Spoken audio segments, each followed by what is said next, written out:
2024, Representative Omar gave remarks at an event in Minneapolis in which she made treasonous statements. Whereas Representative Omar said she has spoken to many Somalians who asked her to intercede for the Somali government by pressuring the United States government into certain actions. Remarks to the gentleman from South Carolina. I have very strong disagreement with a lot of the statements that Representative Omar has made. We've covered most of them. That some people did something is the one that really sticks in my craw pretty strongly. Raises a whole lot of flags for me.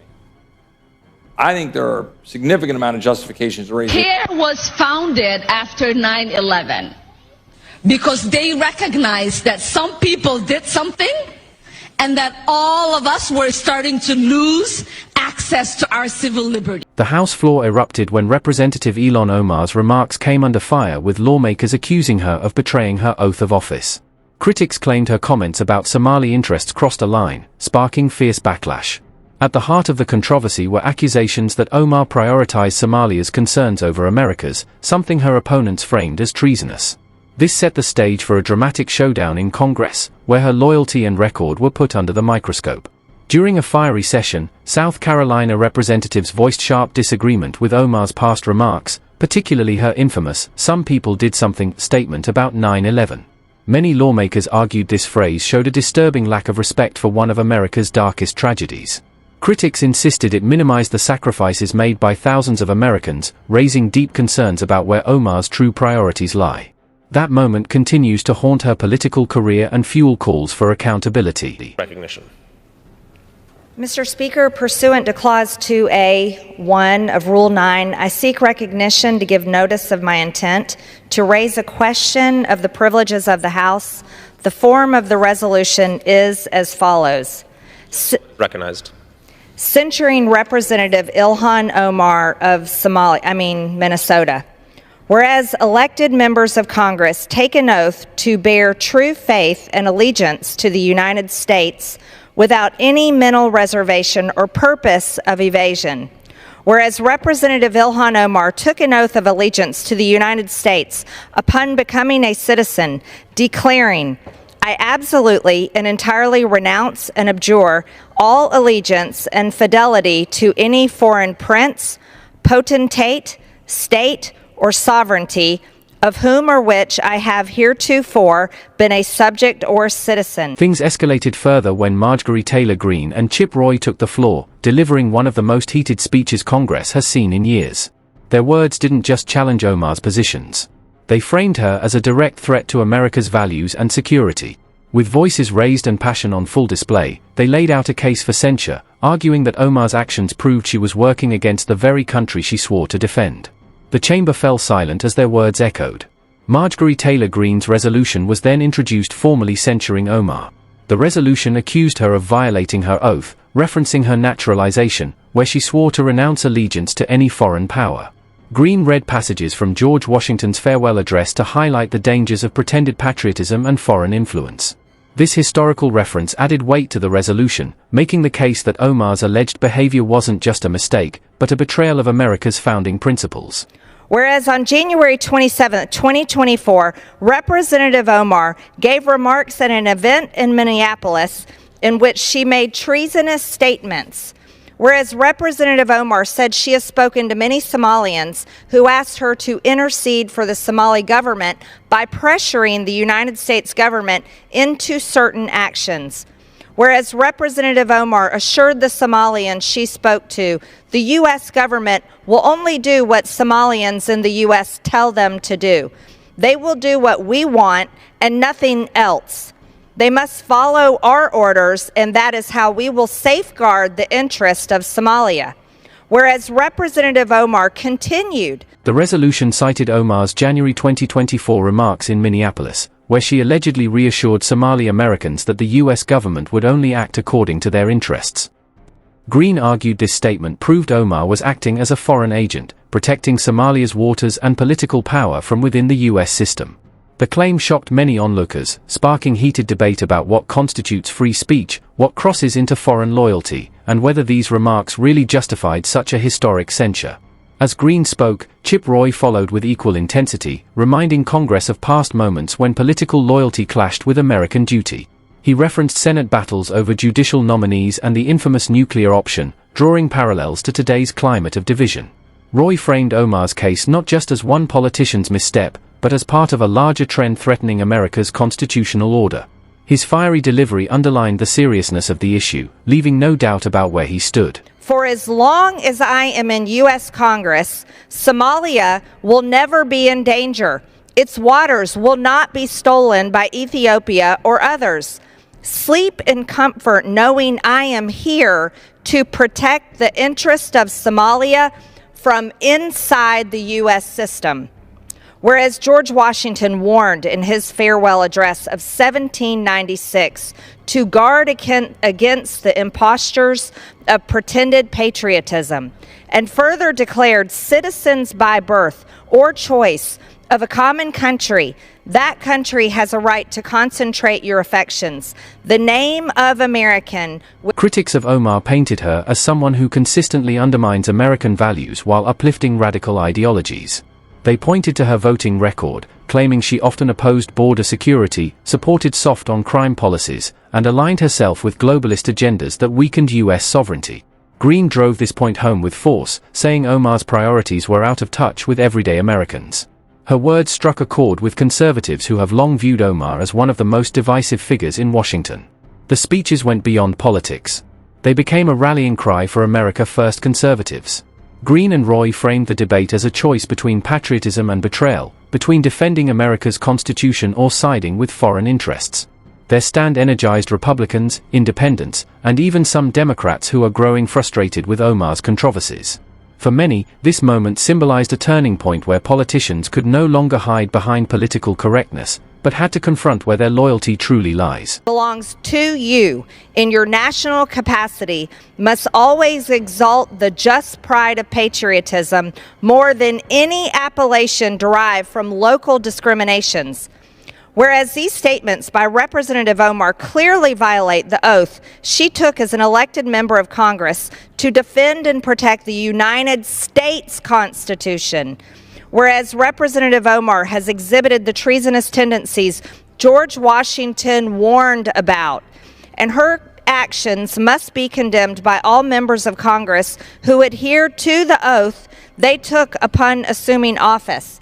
Outside Washington, Omar's political future now looks more fragile than ever. Reports suggest her own district has begun shifting against her, with voters questioning whether she still represents their values. The backlash has grown so strong that commentators are calling this the potential end of her career in Congress. Greene and Roy's fiery confrontation may have been the final straw, pushing undecided voters to reconsider their support. The pressure is mounting, and Omar faces one of her toughest political battles yet. In the end, this clash wasn't just about Ilhan Omar. It was about America's future. Greene and Roy framed their speeches as a call to action for patriots across the country, declaring that leaders who reject American values will be exposed and removed. Whether Omar survives politically or not, the message is clear. Congress will no longer tolerate divided loyalty. For conservatives, this was more than a censure.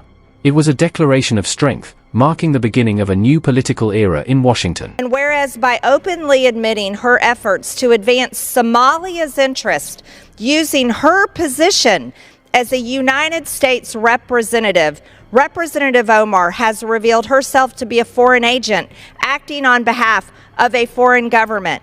Now therefore be it resolved that Representative Ilhan Omar of Minnesota be censured. Representative Ilhan Omar forthwith present herself in the well of the House of Representatives for the pronouncement of censure. Representative Ilhan Omar be censured with the public reading of this resolution by the Speaker, and Representative Ilhan Omar be and is hereby removed from the Committee of the Budget and the Committee on Education and the Workforce. Gentleman from Texas recognized. Appreciate the chairman.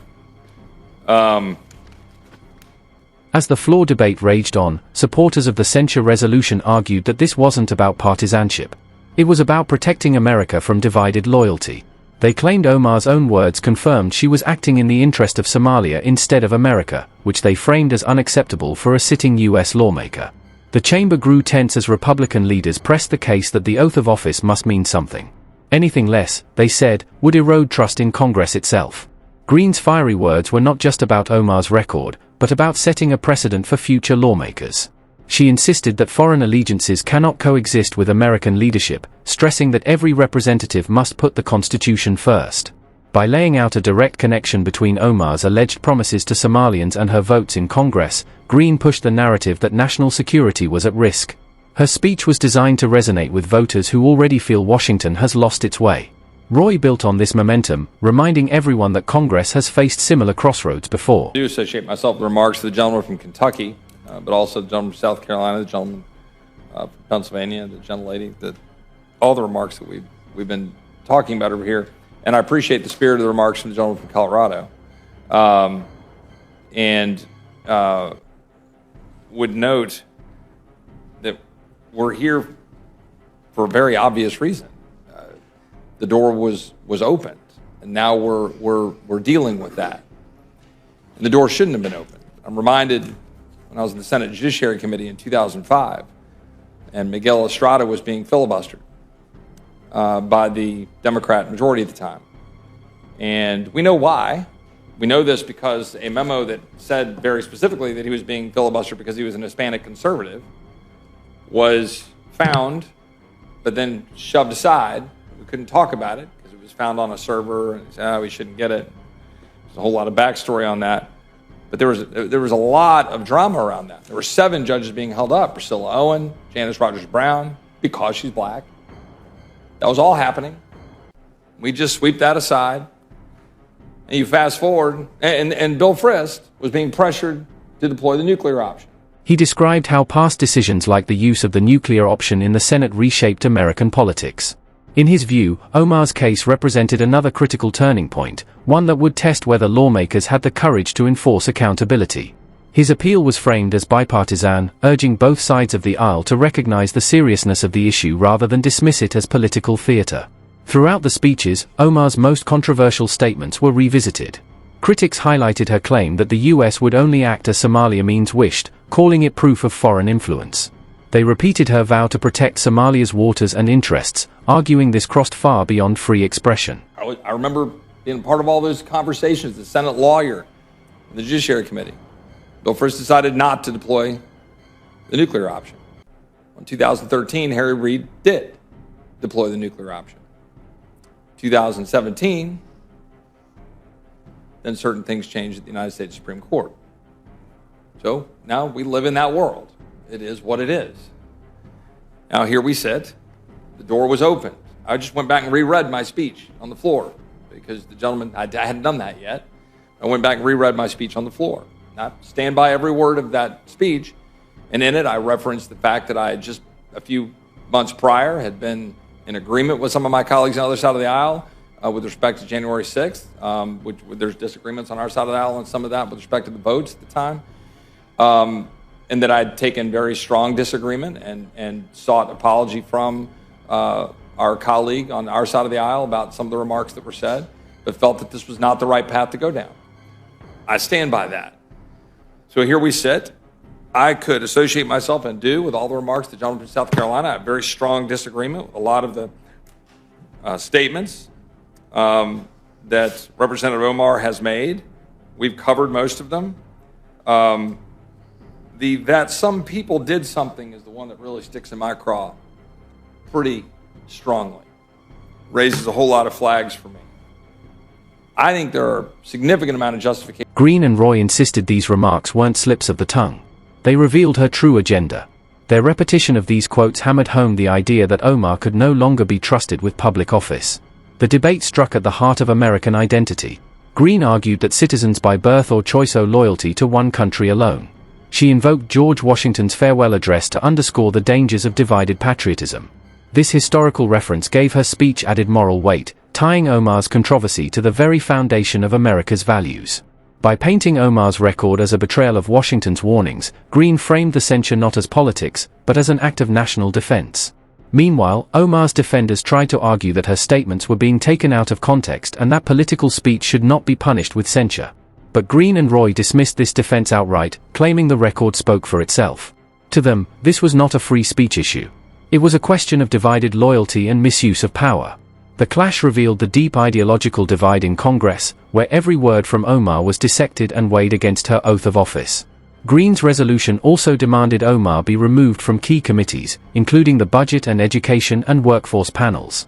Supporters argued that allowing her to sit on these influential committees while allegedly prioritizing Somalia's interests posed a direct risk to national policy. The move was framed not just as punishment, but as protection, ensuring that no lawmaker could use committee power to advance foreign agendas. This proposal heightened the stakes, turning the debate into a fight over the integrity of Congress itself. Outside the chamber, the reaction was explosive. Conservative media outlets hailed Greene and Roy's speeches as historic, calling them a wake-up call for America. Commentators argued that Omar's censure was long overdue and framed it as a victory for patriots who want their leaders to prioritize national interests. Across social media, the speeches went viral with clips being shared widely as proof that conservatives were taking a stand. The momentum extended beyond Congress, fueling grassroots energy nationwide. On the other hand, progressive voices accused Greene and Roy of using Omar as a political target to energize their base. They argued that censure was being weaponized as a partisan tool, warning it could set a dangerous precedent. But even among some Democrats, quiet unease surfaced. The bluntness of Omar's remarks left room for doubt, making it difficult for her defenders to mount a full-throated counter-argument. The divide highlighted just how polarizing Omar's presence in Congress has become. As the dust settled, one thing was clear. This was a turning point for Congress. Greene and Roy's fiery speeches will be remembered as the moment they publicly declared that America would no longer tolerate divided loyalty among its lawmakers. Whether Omar survives politically or not, the standard has been set. For conservatives, it was a defining victory. For Omar, it marked the toughest battle of her career. And for America, it signaled that the fight over loyalty and patriotism is far from